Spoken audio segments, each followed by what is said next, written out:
M'adresser aux entrepreneurs, m'adresser aux entreprises qui veulent justement créer une communauté, créer une audience, etc. Et il n'y a pas plus fort que nous, les gens de la culture, pour créer ce truc-là. Je trouve que c'est inné, tu vois, un peu. Parce qu'on a dû se débrouiller. Ouais. Sans. Driver, c'est le Highlander du rap. 30 ans dans le game, il connaît tout le monde et a découvert des talents de dingue. Homme au grand cœur, artiste, producteur, il s'est aussi transformé en personnalité média qui cartonne sur YouTube. Driver, tu es artiste, acteur et homme de médias, naviguant dans le rap depuis 3 décennies. Personne n'est riche grâce au rap. Driver, c'est un rappeur, il est pas sur la radio rap, il y a un problème. Je me rends compte qu'on n'est plus comme sur le single d'avant où Skyrock m'a traqué et tout le monde m'a traqué. On doit faire le clip du morceau Aïe Aïe Aïe. Moi je dis, il faut qu'il y ait Vanessa Demouy dedans. Vanessa Demouy, c'est la star. C'est la majorité des personnes en vrai dans ce monde qui se lèvent le matin pour gagner de l'argent et qui font un métier qu'ils aiment pas. Je clique une fois sur ton contenu, j'aime bien. C'est peut-être un coup de chance. Je vois que je tombe sur un deuxième contenu à toi, je clique, j'aime bien, je me dis, ah, ce mec m'intéresse. Je m'abonne. Mais si pendant 1 mois, 2 mois, tu fais rien, je me désabonne. Je voulais être décalé, je voulais être différent, je voulais que personne se dise, ok, lui, il est comme lui. Non, Driver, c'est Driver, il prend son chemin.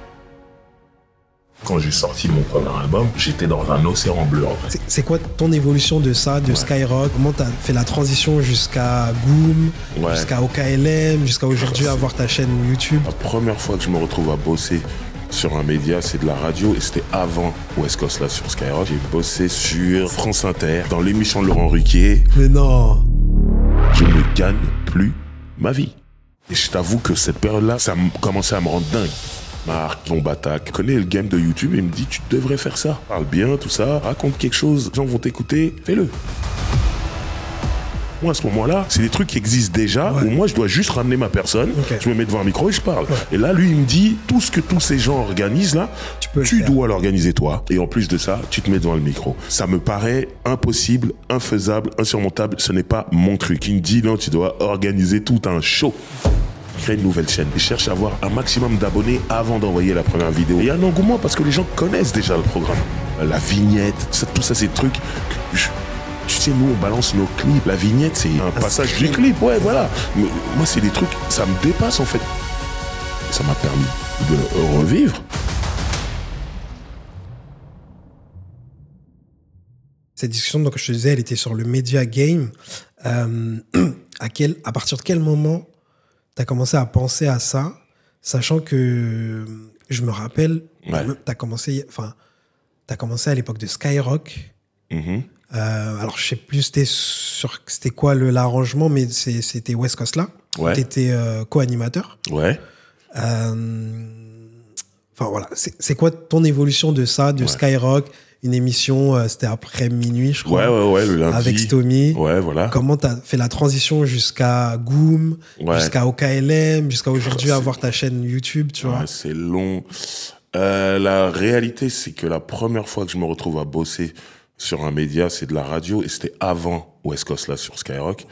J'ai bossé sur France Inter, dans l'émission de Laurent Ruquier. Mais non! À peu près en 1998-1999. Voilà, ouais, je suis complètement fou. Tout est expliqué dans mon bouquin qui s'appelle J'étais là. Et pour te la faire courte, en fait, je sors mon premier album en 1998 et j'ai une belle promo faite par Polydor. Et à un moment, à Polydor, il y a la personne qui s'occupe des radios périphériques, comme on les appelle, dont France Inter, qui me dit « C'est incroyable, j'ai réussi à te placer dans l'émission de Laurent Ruquier. » C'est pas encore Laurent Ruquier de la télévision. Mais à la radio, c'est un boss. Sauf que moi, j'écoute pas ces radios-là. Donc, je sais pas qui il est à ce moment-là. Mais je vois bien que l'attaché de presse à Polydor est excité. Donc, ça a l'air d'être un gros truc. Mais moi, je réagis pas vraiment. Il me dit, mais tu connais pas? Je dis, non. Il me dit, il est énorme et tout. Je dis, bah, s'il est énorme, on y va, allons-y. Et donc, je me retrouve à faire l'émission. Je te passe tous les détails, mais ça se passe super bien. Donc, j'y vais pour interpréter 2 chansons à moi, une reprise et une petite interview. Il y a un public et tout se passe bien. Le public interagit, aime bien ce que je raconte et tout. Laurent Ruquier, je le sens. J'imagine tu casses les mondes, quoi. T'arrives, rappeur. Et c'est pas leur public rap qui est devant. Ça. Et du coup, Laurent Ruquier, il trouve mon personnage intéressant. Et peut-être 2-3 jours après, il appelle Polydor en disant « Je veux ce mec comme chroniqueur dans mon émission. » Voilà. Et du coup, Polydor me dit, c'est incroyable, il te veut dans son émission. Et moi, comme je sais toujours pas qui c'est, je dis, c'est payé. Et il me dit, bah oui. Et quand je découvre combien c'est payé, j'ai dit, ouais, c'est même très bien et tout. Donc c'est cool. Et je me retrouve à aller là-bas, faire quelques émissions. Malheureusement, ça a pas duré longtemps parce que Laurent Ruquier a eu quelques problèmes et il a disparu de la circulation pour réapparaître à la télévision. Sur France 2. France 2. Il avait une quotidienne là à 19h, j'ai oublié. Ah ouais, c'était avant. Ok, d'accord. Ouais. Avant ça. Et ce qui a cartonné, il lui a donné l'émission du soir là. Bref, moi c'était ça, mais ma première expérience c'était ça. Ouais. Après, ce qui concerne Skyrock et West Coast là, c'est juste que l'émission, c'est Stomy en fait qui est animateur. Il avait ses potes, Amilcar, JR qui co-anime avec lui et il se trouve qu'il devait passer de la musique du rap West Coast tous les lundis, en fait c'était toutes les 2 semaines il me semble, voilà, et qu'à un moment ils étaient à court et moi je suis un collectionneur de CD, j'en ai beaucoup, donc ils m'ont dit Driver t'as du son tout, et je venais avec mes CD, c'est mes CD qu'on jouait à 80%, et du coup ils me disaient vas-y parle, explique c'est quoi le morceau, ces trucs, et je me suis retrouvé devant le micro à expliquer et tout, et voilà c'est ça, mais j'étais pas payé, c'était la passion. Moi j'étais juste content de venir partager la musique que j'écoutais dans ma chambre pour toute la France et les auditeurs de Skyrock qui restaient après minuit. Donc c'est juste ça, mais en vérité, ça me familiarisait avec le micro. Et puis c'est ce truc où t'es tout le temps l'invité en fait. Et là tout d'un coup, t'étais de l'autre côté où tu recevais des gens et tout, et ça me familiarisait avec ça. Parce que par exemple, quand je fais Laurent Ruquier, je ne sais pas du tout faire ça. Ça tombe pendant la période. J'ai 22 ans, mais je suis en promo pour mon album. C'est-à-dire qu'à chaque fois que je me retrouve devant un micro, je parle de mon album. Et là, on me dit, bah, aujourd'hui, on reçoit Antoine Decaune, pose-lui des questions. Mais moi, j'ai pas l'habitude de poser des questions, on me les pose. Tu vois ce que je veux dire? Donc, West Coast là, en fait, ça m'a familiarisé avec ça. Après, je me suis retrouvé à bosser pour un autre média qui s'appelle Goom Radio. Voilà, où là, carrément, j'étais à l'aise. Ce que c'était Goom, c'était une radio en ligne, je crois. Ouais, voilà, c'était radio internet, c'était un peu les prémices. Ça commençait à prendre aux États-Unis, ce genre de radio, avec Shade 45, des trucs comme ça.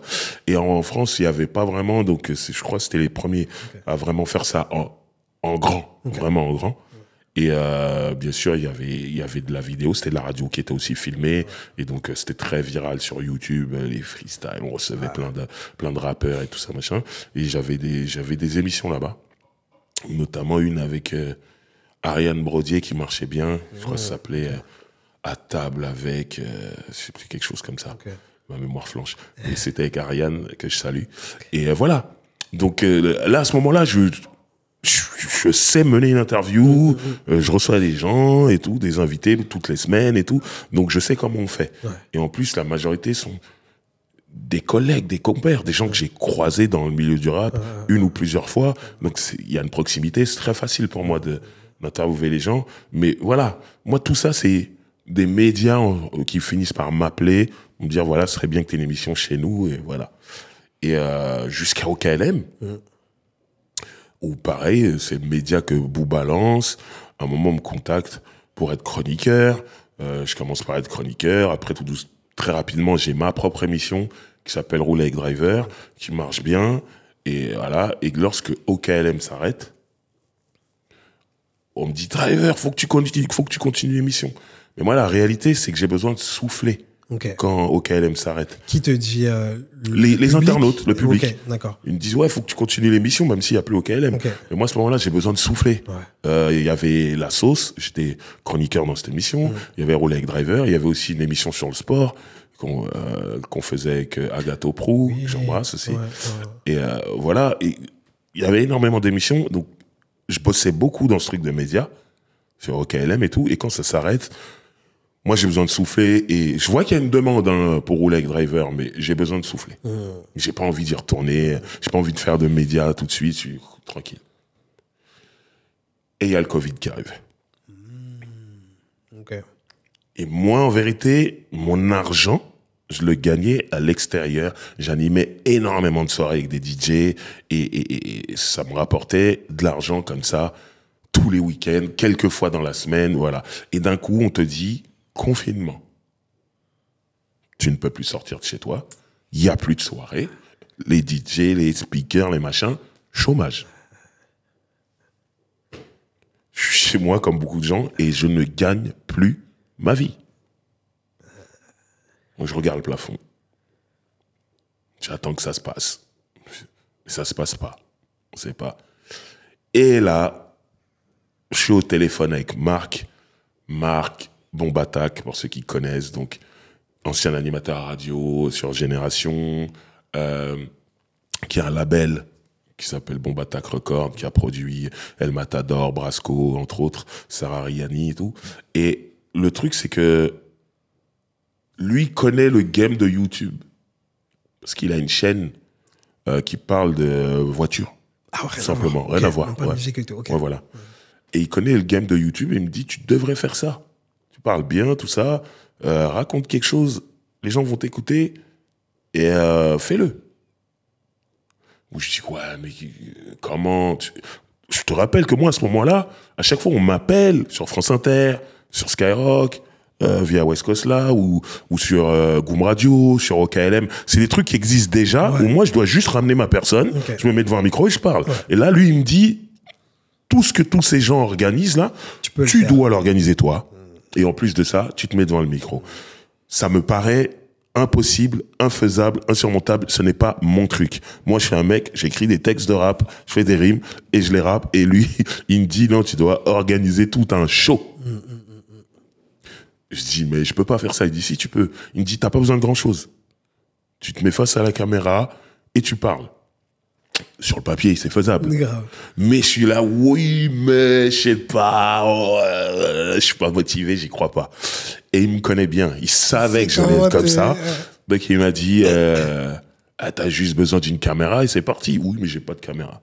J'ai dit, ok. 2 jours plus tard, il y a une caméra qui arrive chez moi. Il me dit, je t'ai envoyé une caméra. Maintenant, tu peux plus rien dire. J'avoue, quand j'ai vu la caméra, je dis, ouais, mais comment ça marche? Il m'a dit, c'est très simple, tu fais ça, ça. Bon, ok. Je me suis dit, il y a des gens qui me demandent Roulette Driver. Donc, il y a déjà une demande. C'est déjà une marque, grâce à OKLM, tout ça. Donc, je me dis, vas-y, je vais le relancer sur YouTube. Il m'explique, Marc, tout ce que je dois faire pour monétiser, tout ça, machin, parce que moi, j'y connaissais rien. Je me dis, ok, on y va. Je fais la pub en amont. Bientôt, tel mois, le retour de Roulette Driver, tout ça. On est toujours pendant le confinement, là. Ouais. Ok. Et en fait, je cherche à avoir des abonnés, en fait, sur une nouvelle chaîne que je crée, qui n'a rien à voir avec ma chaîne musicale où je mets mes clips. Je crée une nouvelle chaîne. Et je cherche à avoir un maximum d'abonnés avant d'envoyer la première vidéo. Donc, abonnez-vous, c'est le retour de Roulette Driver. Et il y a un engouement parce que les gens connaissent déjà le programme. Je pars pas de zéro. Et voilà, et puis je lance la première vidéo.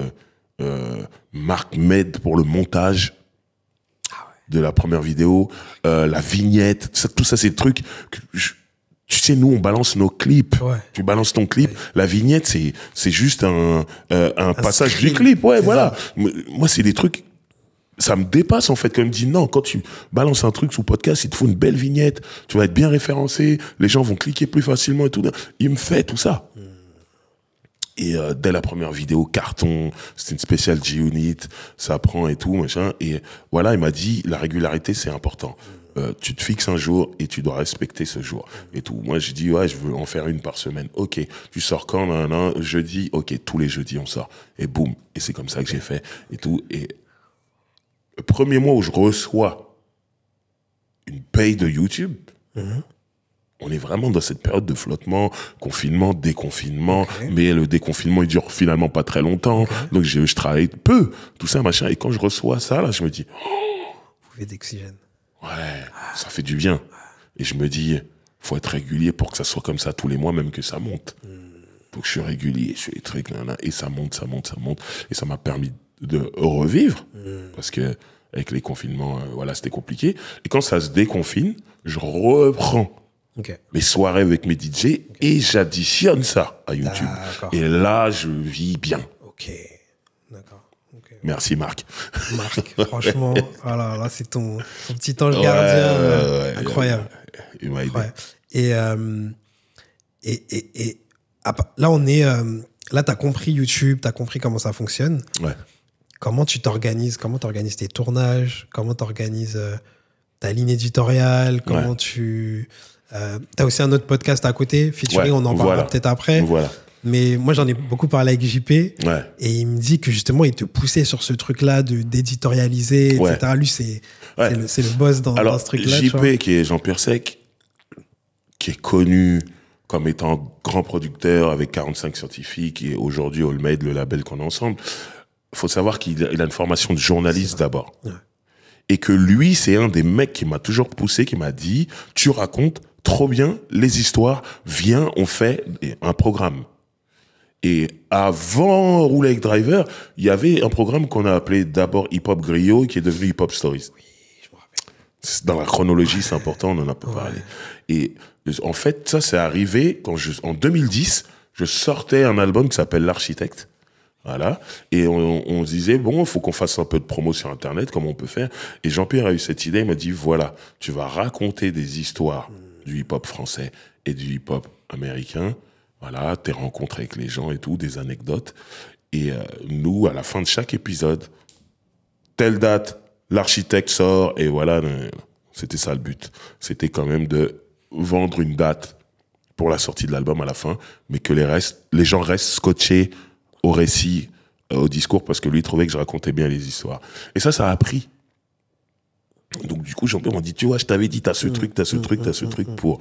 Et effectivement, derrière, il y a l'aventure au KLM, et qui m'amène jusqu'à faire Roule avec Driver directement sur YouTube, voilà. Mais voilà, ça, c'était les prémices et tout.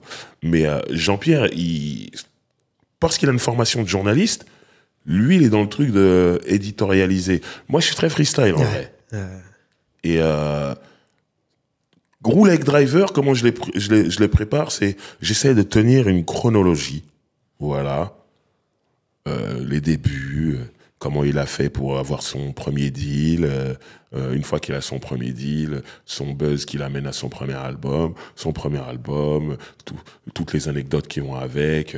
Ah là, il s'est embrouillé avec tel rappeur, le clash et tout ça. Une chronologie.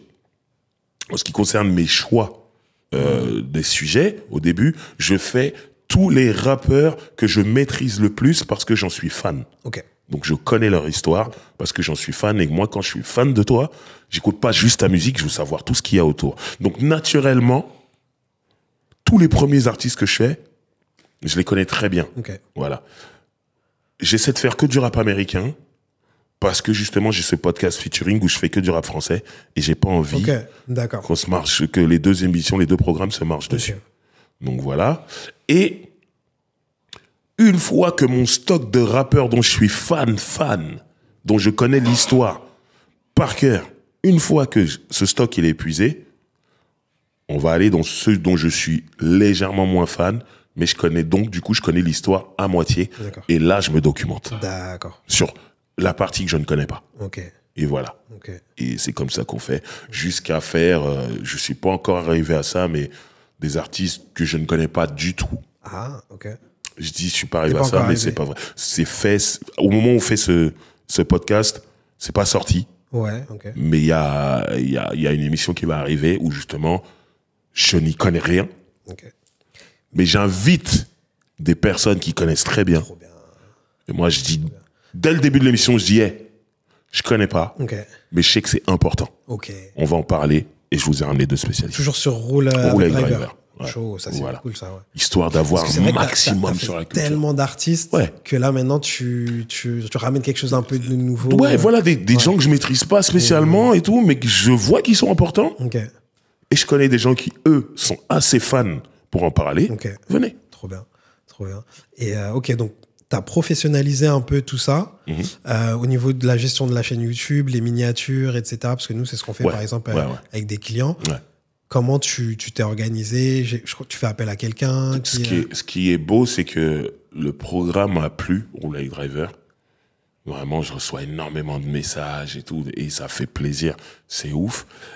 Et dans les gens qui m'envoient des messages, il y a des gens qui ont voulu m'aider. Il y a un mec qui me dit, j'aime trop ton truc, mais tes vignettes, c'est pas ça. Okay. Parce que, en fait, Marc m'a fait mes 2 ou 3 premières vignettes et après, il m'a appris. Il m'a dit, tu utilises ce logiciel, tu fais ça, tu fais ça. T'as automatisé le truc et à chaque fois, sauf que moi, je suis pas une foudre de guerre là-dedans. Donc, je faisais des trucs pas super beaux et tout, machin. Donc, il y a un moment où il y a un mec qui fait des vignettes qui me dit, Driver, moi, je te les fais. Merci. Cool. Au début, c'est gratuit. Et c'est gentil pendant longtemps. Après, au bout d'un moment, il me dit, bon, moi, j'ai du travail, tout ça, ce qui est normal, tout ça, donc je peux continuer, mais voilà, un petit billet.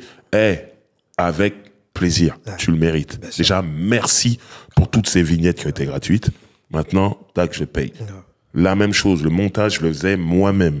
iMovie, tuto, YouTube, des trucs de base très simples. Ouais. Maintenant, ça me prenait énormément de temps et en fait, ça empiétait vraiment sur mes semaines où je faisais autre chose, où j'étais censé faire autre chose. Des fois, je me disais, je peux pas aller là-bas, je dois faire du montage, il faut absolument que ma vidéo sorte jeudi. Tenir ce rythme, le rythme et tout. Et je t'avoue que cette période-là, ça commençait à me rendre dingue. Parce que je pouvais plus faire tout ce que je voulais. Parce qu'à chaque fois, tu te dis, merde, le montage, faut que je rentre chez moi. Des fois, des nuits blanches. Tu loupes un truc au montage, que tu es en train de t'endormir sur la vidéo. J'ai vraiment vécu ça. Il y a des trucs qui sont passés. Il y a un pote qui m'appelle, il me dit, Driver, t'as fait une connerie là sur le montage, j'ai vu ça. Oh merde. À un moment, je me suis endormi sur le truc. Donc, à un moment, je me suis dit, même ça, il va falloir que j'ai quelqu'un. Et boum, il y a quelqu'un qui m'écrit, qui me dit, Driver, j'adore ton programme. Ton montage, il peut être mieux, je peux t'aider, là. Pareil, gratuitement au début, pendant un moment, et après ça devient payant, et c'est avec plaisir, c'est mérité, et tout, et voilà. Cool. Donc, j'ai ma petite équipe. Aujourd'hui, je suis organisé, tout va très vite. Voilà.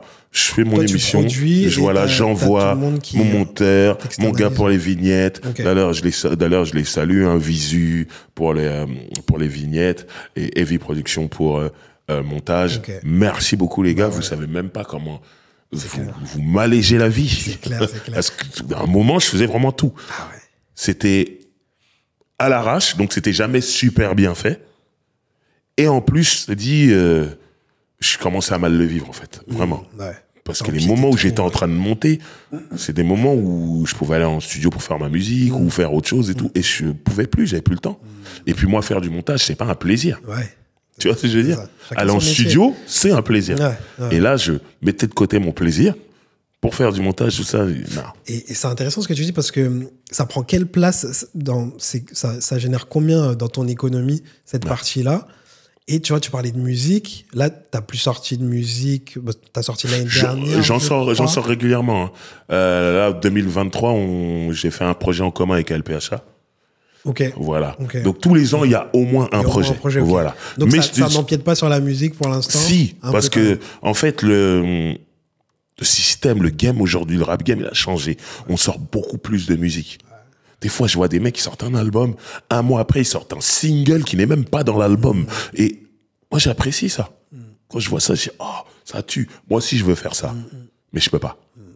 Je sors un projet dans l'année et voilà, moi, j'aimerais en sortir 2 projets dans l'année et plusieurs singles qui sont même pas dans les 2 projets. C'est ce que j'aimerais faire. Mais le truc, si t'es là, t'es en train de faire des montages, rouler le driver, des podcasts, des soirées, des machins, tu peux pas. Donc voilà. Et le fait d'avoir ce monteur, ça m'a allégé et je suis plus souvent en studio. C'est cool. Parce que je me disais ça, le média prend beaucoup de part dans ton économie. Et j'ai l'impression que ça sert aussi, du coup, la musique, parce que tu es en constante promo, en fait. Bien sûr. Moi, dès que je sors un projet ou un nouveau clip, sois sûr que dans le roulé avec Driver, je serais en train de dire, ah les gars, en fait, j'ai sorti un clip, ça s'appelle comme ça, allez le voir. Ou, j'ai sorti un morceau, allez le streamer, ou truc machin. Bien sûr. L'un sert l'autre à chaque fois. Et tout ça, ça t'a créé aussi une aura, tu vois, de host, d'animateur, etc. Donc, il y a les soirées. Il y a... on t'appelle même quand on fait des émissions pour les autres. J'ai vu une émission pour un rappeur de Lille. ZKR. Roubaix. Tu vois, à chaque fois, on t'appelle pour des choses comme ça parce qu'on se dit, dans le hip-hop, c'est Driver qui peut animer. Déjà, j'ai la chance d'avoir un bon rapport avec les artistes. Et on m'a donné une légitimité. Ils ont dit, OK, il connaît cette musique en tant que fan, mais aussi pour avoir pratiqué. Donc, il va savoir de quoi parler avec les artistes. Je suis pas en train de jeter la pierre sur les journalistes, les médias hip-hop qui sont pas rappeurs. Il y en a plein qui font très bien leur travail. Mais c'est juste que, oui, il y a des trucs que moi, je vais ressentir plus facilement parce que je suis rappeur. Donc, je pourrais poser ces questions-là et voilà. Ouais. Et puis, les gens se confient, entre guillemets, facilement à moi parce que, ou si ça, ils se disent, il connaît. Voilà. C'est un des nôtres, quoi. Voilà. Ouais. Donc, ça ramène quand même un truc où... Et c'est un rapport différent, en fait, dans les échanges. C'est pas de la promo 100%, ça peut être quelque chose qui est voilà. de l'ordre d'une discussion. Culture. Et puis voilà, si t'as un album à vendre, c'est le moment aussi. Mais on est vraiment dans un truc où on parle de ce qu'on aime. Ouais, trop bien. Ouais. Et avant de passer sur la deuxième partie, est-ce que tu te vois scaler le truc? Comment tu te vois agrandir ce pôle-là, média? Là, tu as ton équipe, etc. Ouais. Est-ce que tu dois faire d'autres émissions? Ouais, clairement. En fait, moi, je tourne beaucoup autour du rap. Ouais. Et là, j'ai des envies de sortir un peu du rap. Okay. Quand je dis sortir un peu du rap, c'est... J'ai toujours mes programmes qui parlent de rap, il n'y a pas de problème, vous voulez du rap. Il y a featuring, il y a roule avec driver. Mais moi, j'aimerais bien un programme où, déjà, musicalement, je peux aller interviewer des gens qui ne sont pas rappeurs. Okay. Voilà. Okay. Interviewer des acteurs de cinéma, des influenceurs, des youtubeurs, des sportifs. Un truc où on sort du rap. Okay. Ça reviendra toujours parce que j'aime ça et que j'incarne ça. Mais moi, j'ai besoin de connaître le mindset des autres, de connaître l'histoire des autres, de partager leur histoire. Ouais. Pas que dans le rap. Ouais. De partager leur histoire. Et je sais très bien que je suis suivi par des fans de rap. Donc c'est bien aussi de présenter des gens qui n'ont rien à voir avec le rap, qui viennent raconter leur histoire aux fans de rap. Et qui se rendent compte que des fois, elle a la même histoire que tel rappeur ou tel rappeur. Voilà. C'est juste qu'ils font pas la même chose. Ouais. Donc je suis sur ça en ce moment. Ok, trop bien. Trop bien. Et donc ouais, la deuxième partie, c'était sur, on en parlait tout à l'heure en off, c'est sur ce qui se passe aux États-Unis. Ouais. On dit toujours la France, c'est les États-Unis avec 10 ans de retard. Aux États-Unis, allez, je vais pas dire tous les rappeurs, mais une grande majorité des rappeurs ont leur podcast. Ouais. Et en fait, il y a un game du podcast qui est incroyable et qui est en train de... Là, j'ai découvert un podcast de Willy D. Ouais, si, je suis abonné. Ça. Ok, d'accord. J'aime beaucoup. Je savais même pas, tu vois. Si. Joe Budden, enfin, c'est un truc de fou, là-bas. Ouais. Et c'est une grosse économie. Bien sûr. Donc derrière, ils ont des business, ils font des tournées de salles. Et au lieu de remplir des concerts, ils remplissent des salles de podcast. C'est vrai. Il y a du merch, il y a des livres, c'est du sponsoring, les marques d'alcool là-bas, c'est colle au podcast. Après, en France, tu peux pas vraiment le faire parce qu'il y a la loi E20 par rapport à l'alcool, mais ils ont pas ce problème-là. Enfin, problème, ça dépend où on se met, mais ils ont pas ce détail-là aux États-Unis. Et du coup, l'alcool investit énormément sur les podcasts en termes de sponsoring et de placement de produits. Donc, ouais, il y a une très grosse économie là-bas. Et la question, c'est est-ce que tu vois le truc arriver ici? Comme toujours, à chaque fois, la France, on arrive à... Mais moi, déjà, j'ai des collègues rappeurs qui ont des podcasts qui vont arriver ou quoi. Donc, je vois cette vague-là arriver aussi en France, et c'est tant mieux. En général, c'est des rappeurs qui ont déjà vécu le gros de leur carrière. Donc, il y a une certaine expérience, une légitimité même pour certains, pour parler et même recevoir des gens. Et moi, je trouve ça cool, en fait. C'est bien, tu partages ta vision de OG, entre guillemets, tu vois, t'es là depuis un moment. Et en même temps, tu reçois des gens ou des OG qui viennent partager leurs histoires. Parce que souvent, on est là, entre OG, on se connaît tous, mais l'un ne connaît pas bien l'histoire de l'autre. Et ces podcasts-là, des fois, t'es là, tu poses les bonnes questions et le mec te raconte des trucs, t'étais pas au courant. Et tu vois la chose différemment. Et c'est tout aussi intéressant lorsqu'un OG invite un jeune. Et justement, parce que le OG sait par où lui-même est passé, il va lui poser certaines questions pour voir s'il va tomber dans certains pièges ou pas, même en l'aiguillant pour lui dire, tu vois, là, moi, j'ai fait la même chose et je suis tombé dans le trou. Tombe pas dans ce trou-là, tout ça. C'est bien. Et puis souvent, comme je le disais tout à l'heure, tout le game, l'industrie a changé très rapidement. Donc, écouter un jeune qui vit le game de maintenant parler, mais c'est super instructif pour un ancien aussi. Ouais, donc je pense qu'il y a un vrai échange. Donc il y a plein de belles choses à faire. Moi, et je trouve que c'est bien que les rappeurs, après, il faut qu'ils soient compétents, qu'ils parlent bien et qu'ils maîtrisent leur sujet et tout, mais c'est bien que des rappeurs aient des podcasts. Et comme dans la musique, c'est ramener ce truc d'économie, en fait. C'est une économie, c'est un business. Il y a... peut-être qu'on va voir des tournées de rappeurs qui vont remplir des salles de podcast. Bien sûr. C'est un truc, même rouler avec Driver, tu vois, en live, ce serait un truc. Ouais, c'est possible. En tout cas, Chic Featuring, on l'a déjà fait en live. Okay. L'épisode avec All Quinry, on l'avait fait, il y avait un public et tout, et c'était cool. C'était vraiment cool.